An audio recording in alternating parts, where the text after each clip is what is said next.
Olá, sejam bem-vindos a mais uns 5 perguntas para o CFO da Assets.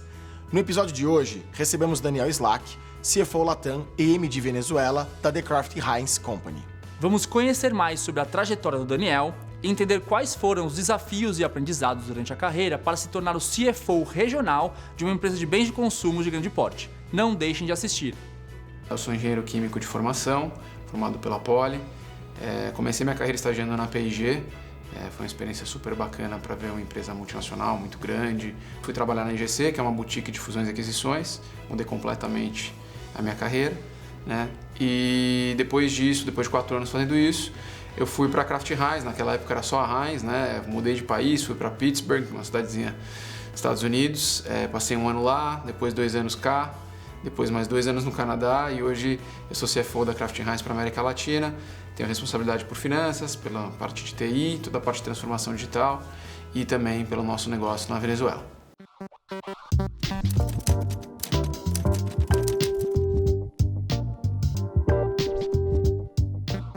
Acho que até antes da parte de transformação digital, né, isso também depende muito de nível de maturidade da empresa, né, e de segmento, né.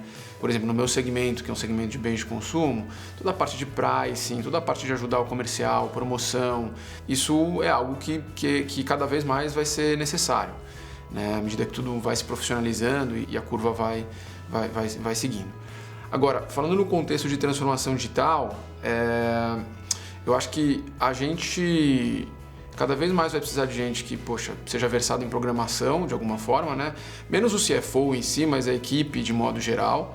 Eu acho que a transformação digital ela é muito um catalisador, mas não necessariamente a tecnologia é um enabler. A gente está falando muito mais de métodos ágeis de trabalho, a gente está falando muito mais de design thinking, entendeu? E mudar toda essa dinâmica de você trabalhar numa organização, digamos, tradicional, uma organização voltada a projetos, né? Eu acho que isso é uma das grandes coisas que vai mudar, está mudando e a gente está sentindo no dia a dia isso mudar.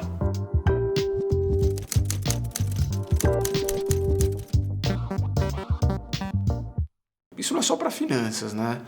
Qualquer posição de liderança, acho que curiosidade. Acho que cada vez mais a minha função é saber fazer as perguntas, ou quando fazer as perguntas, ou quais perguntas, do que achar que eu sei mais do que alguém. Eu acho que a segunda coisa para um profissional de finanças é resiliência. Sei lá, todos os lugares que eu passei, que eu conheço, que eu já via, o financeiro é uma área que, em termos de horas de trabalho, em geral, ela é muito demandada e cada vez mais demandada.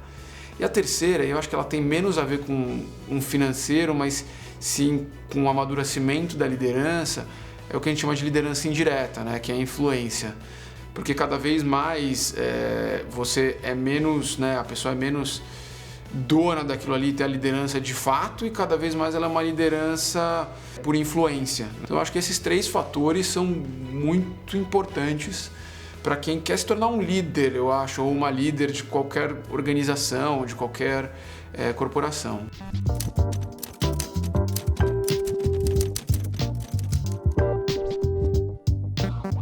Faz umas 2 ou 3 semanas a gente teve uma convenção global na nossa empresa, foi virtual ainda, infelizmente, mas a gente estava falando de, como é que você atende o consumidor sendo um líder da organização, né? E aí uma das pessoas falou, você precisa olhar no espelho todo dia e pensar uma frase assim, você não é o consumidor, né?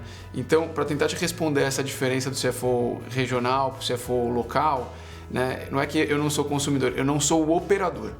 Então, eu preciso repetir isso para mim todo santo dia, porque é muito fácil a gente se perder e querer operar o negócio, e essa não é a minha função, e aí eu tenho gente muito capacitada para fazer isso na nossa empresa, e essas pessoas vão querer ir embora se eu ficar tentando fazer isso.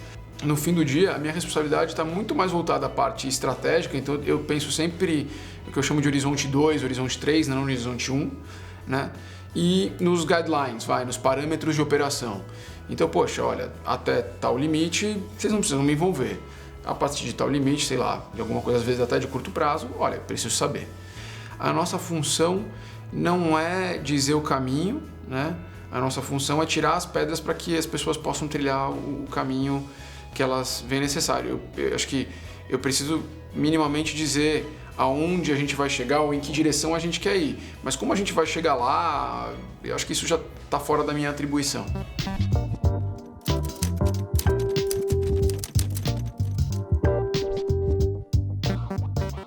O Brasil ganhou muita relevância no ambiente global. Em geral, as pessoas que saem do Brasil interagem fora. Então, acho que o brasileiro foi ganhando muito respeito ao longo do tempo. Eu certamente já peguei uma fase que o brasileiro a brasileira já era muito mais respeitado. Até por a gente ser um país subdesenvolvido, né, um país emergente, não vou usar a palavra subdesenvolvido, vou usar a palavra emergente, a gente está acostumado mais a correr atrás, né? A gente está acostumado a sempre estar atrás na curva e a gente vai aquele extra mile. Acho que o brasileiro tem esse negócio mais natural de ser dono do problema, ser dono da solução e correr atrás de fato para fazer acontecer. Isso às vezes vai para um caminho ruim também, óbvio, tem que tomar cuidado para você também não quebrar barreiras, quebrar limites. E isso é uma das coisas que às vezes as pessoas também prestam atenção e ficam, entre aspas, não sei se é desconfiado a palavra, mas ficam um pouco o pé atrás também. Mas acho que do lado positivo, e acho que tem muito mais positivo do que negativo, tem esse fato dessa fome de vencer e acho que essa vontade de mostrar para o mundo que o Brasil é mais do que futebol, samba e carnaval, entendeu?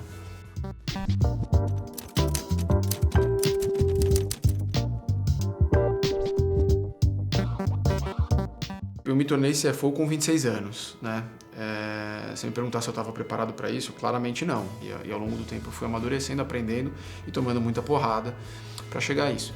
Mas eu acho que mais do que a idade, uma das coisas que eu falo, assim, acho que são as experiências críticas. Seja por causa da cultura que eu vivi, seja por causa dos momentos e das oportunidades que eu tive, são experiências críticas. Eu me lembro, assim, quando eu cheguei na Heinz, na época, a gente não era Kraft Heinz na época, a gente estava tomando controle, né, fechando o capital de uma empresa americana, que era uma corporation, não era uma empresa de dono, né, e reestruturando, simplificando, tentando tirar um pouco de burocracia dela, né. Então eu vivi uma xenofobia nos Estados Unidos, independente de ser sênior, júnior, era uma xenofobia mesmo. Então, eu acho que é muito menos a idade, muito mais as experiências críticas, eu gosto de falar. Quando eu falo de plano de carreira com o meu time, que eu não gosto muito de falar de plano de carreira, mas eu acho que eu não vou te dizer quanto tempo você precisa ficar em cada lugar, eu vou te dizer experiências críticas. Isso é uma coisa que eu gosto mais de pensar do que idade. Isso posto, quando eu cheguei no Canadá, eu tinha uma organização em que todo mundo que reportava para mim era mais velho do que eu, né? Então, como é que a gente enxerga o que aquelas pessoas querem, né? Para a carreira delas e como é que eu ajudo, né? Como eu não sou uma barreira e como eu sou, na realidade, um catalisador para a carreira das pessoas. E para os lados, né? Porque no final do dia também você não sobe entre os teus pares, você também sobe e troca de pares, né? Eu acho que perguntando muito, ouvindo muito, né? Aprendendo muito com os outros, eu acho que isso sempre é muito importante. Agora, você vai falar, poxa, Daniel, você ainda sofre algum preconceito pela idade? Às vezes acontece. Acho que no final do dia o erro não está do meu lado, o erro está de quem tem o preconceito e não, né? Eu preciso ajudar a pessoa a construir não o preconceito, sim o pós-conceito. Eu não posso confirmar para a pessoa que aquele preconceito dela estava certo.